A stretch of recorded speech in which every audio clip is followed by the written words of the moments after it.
কানাই শ্রীরামের সেই পক্ষে চরণ দোকানে নিয়ে সেই চরণ খোলা নিজের নয়ন জলে ধোয়াচ্ছেন আর বলছেন, ভক্ত আমার মাতা পিতা,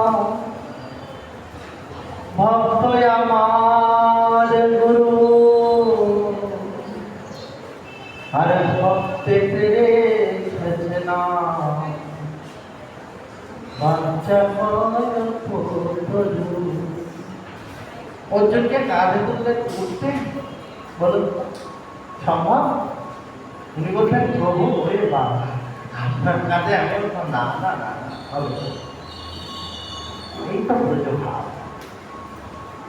তাহলে এই সৌক্যভাবের মধ্যে যেমন শান্ত ভাব, যেমন গোবিন্দের চরণ যন্ত্রণা করছে, বলছে এই অনেক দৌড়দৌড়ি করছে, পাটাটা ব্যথা করছে, সখা বললেন দিয়ে দেবে, বলে পা তুলে নিয়ে পাটা ভালো করে ঢুকে দিবে। দেখো এই তো সত্যতা। সখারা বলছে এই কানাই, কালকে তোর পা টিপে দিয়েছিলাম, এবার আমারটা টেপ বলে বলে পা তুলে দিলেন। টিপে দিলে এরকম না হলে গোবিন্দ ভালোবাসে। তাই বলছেন ব্রজভাব আলাদা। কান্দে চড়াই কান্দে করে আরাহম, তুমি কোন বড় লোক, তুমি আমি সম। বলছেন যখন দাসরথরা বলেন কানাই তুমি বাড়িতেই থাকো, তোমার একটু সেবা করো, তখন সখারা যদি বলেন কানাই চল খেলতে যাবি, তখন কানাই কার কথা শুনবে? মহাজন বলছেন সখার। কেন? কারণ এই যে গুণ অনুযায়ী দাসের থেকে সখার যোগটা বেশি, বেশি না? সখাদের কথা শুনতে তিনি বাধ্য, কারণ তাদের ভাবটা উচ্চতর ভাব, ভাবাবেগ। সখারা যখন ডাকলেন দাসদের কথা উনি শুনলেন। এরপরে বলছেন বাৎসল্য ভাব। বাৎসল্য ভাব নন্দ আদি পিতামাতা এনারা করেছে, শুদ্ধ বাৎসল্য। এই বাৎসল্য আপনি কি ভাবছেন? এই দাস্য সত্য শান্ত ভাব। আরে শান্ত ভাব পেতে গেলেও কোটি কোটি জন্ম লাগে, কোটি কোটি কাল তপস্যা করতে হয়। আর এই দাস্য সত্য বাৎসল্য এই তো অনেক বড়, সহজে হয়। কত কত কাল যোগী ঋষি মনি ঋষি তপস্যা করে দিয়েছেন।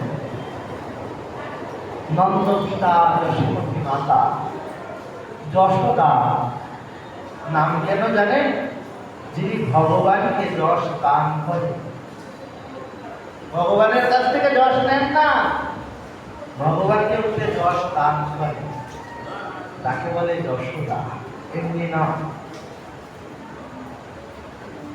তিনি শুদ্ধ বাৎসল্যের প্রেমে করে বন্ধন, শুদ্ধ বাৎসল্যের প্রেমে বন্ধন করেছে বন্ধুভাবে।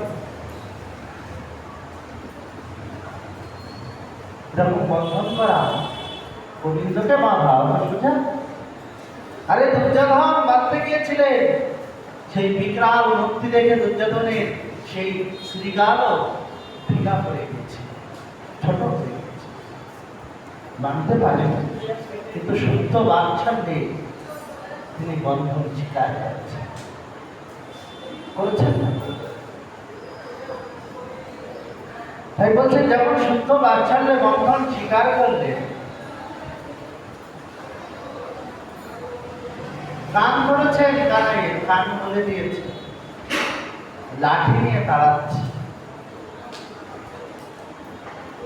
ভালো চিন্তা করুন, কত কত দেবতা যোগী ধ্যানে ঋষি, তারা ধ্যানে নাহি পায়, তারে আজ মা তাড়াচ্ছেন লাঠি। সম্ভব? তারা ধ্যান করে তপস্যাতে পায় না, তাকে কেউ ভয় দেখাবে কি? তাকে ডেকে ডেকে আনা যায় না।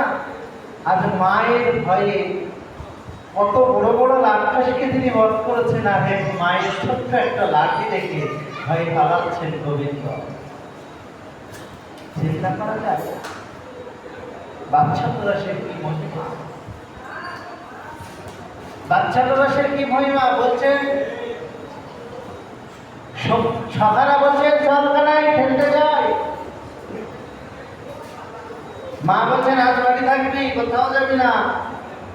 তখন মায়ের কথা শুনবে না, সখাদের কথা শুনবে। বলছেন এখানে রসাধিক্য বশত মায়ের কথা বলিকে শুনতেই হবে। দেবকী নন্দন কৃষ্ণ, সেই দেবকী রূপে দেবকী বসুদেব কৃষ্ণকে গর্ভস্থ শিশু, তিনি যখন সেই কারাগারে গর্ভে কারাগৃহে কারাগারের গর্ভগৃহে তিনি যখন প্রকৃত হলেন, তখন কি হলো? তখন তারা ওই রূপ দেখে স্তুতি করছে, হে গোবিন্দ তুমি এই, তুমি ওই, হে বাসুদেব, হে নারায়ণ, হে মদন, হে মধুসূদন, এই সেই কত কিছু বলবে, স্তুতি করে। কিন্তু নন্দ যশোমতী তার অলৌকিক লীলাবলী দর্শন করেও বলছেন, না না, যে আমার পুত্র উদ্ধব, তুমি কাকে বলছো ভগবান? তুমি জানো না কৃষ্ণ আমার ছেলে? আরে আমি এরকম কোলের থেকে মানুষ করেছি, বলে করে ধীরে ধীরে আমার চোখের সামনে এসে বড় হয়েছে। তুমি তাকে কি করে বলো ভগবান? কোন যুক্তিতে? কোন যুক্তি হয়? উদ্ধবের কোনো কথা বলা যায় না।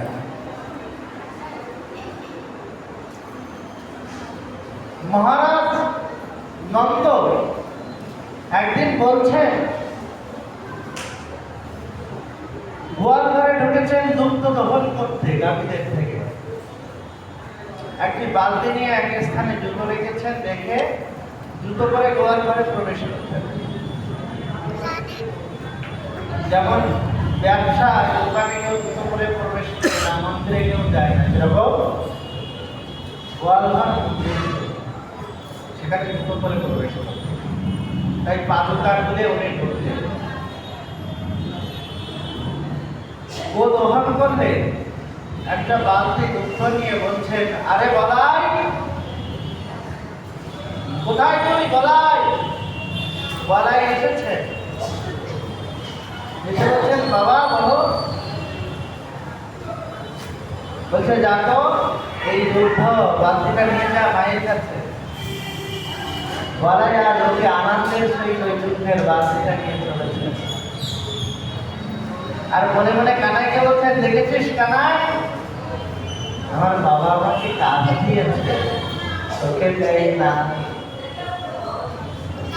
তোকে কোনো কাজ দেয় না, আমার বাবা কত ভালো, আমাকেই কাজ দেয়।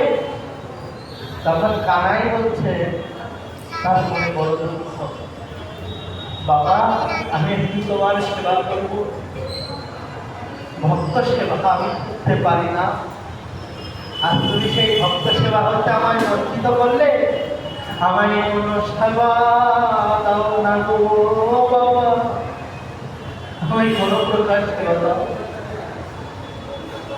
মনে মনে যখন বলছেন, তখন সীতানন্দ বসে খাটিয়ায় বসে বলছেন, যাবো কানাই, সভায় যাবো, তার জুতোটা মনে হয় গোয়াল ঘরে ফেলে এসেছি। সীতা বসে দেখি কখনো বলতেন, জুতো নিয়ে আসো কানাই, অসম্ভব, ভাবতেও পারেন না। কিন্তু আজ সীতানন্দ যশোদানন্দন কৃষ্ণকে বললে, যাও জুতো নিয়ে এসো। গোবিন্দ আমার আর গলাইটা রেখে বলছে, দাদা তুই তো দুধ সেবা পেয়েছিস, দুধ হয়ে গেছে, আমার দেখ কি সেবা দিয়েছে। গোবিন্দ দৌড়ে ছোট খেলতে খেলতে গিয়ে ওই চরম পাদুকা দুটি হস্তে তুলে নিজ মস্তকে অর্পণ করলে।